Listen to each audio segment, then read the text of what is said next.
Sebanyak 46 WNI yang sudah siap berhaji terpaksa harus dideportasi dari Arab Saudi. Padahal sejatinya mereka sudah tiba di Bandara King Abdul Aziz Jeddah.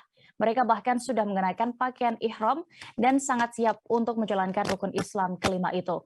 Mereka diyakini sudah membayar mahal untuk bisa berhaji lewat jalur haji mujamalah atau haji furoda, alias berhaji lewat kuota undangan Raja Arab Saudi, Raja Salman. Tapi apesnya, niat mulia mereka membayar mahal untuk bisa menunaikan ibadah haji akhirnya kandas.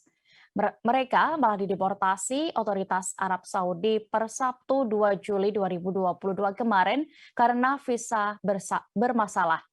Kini mereka dilaporkan juga sudah berada kembali di Indonesia. Dirjen Penyelenggaraan Haji dan Umroh Hilman Latif membenarkan adanya hal tersebut. Menurut Hilman, pihak Arab Saudi menyatakan bahwa visa mereka bermasalah sehingga mereka tak lolos di pemeriksaan imigrasi.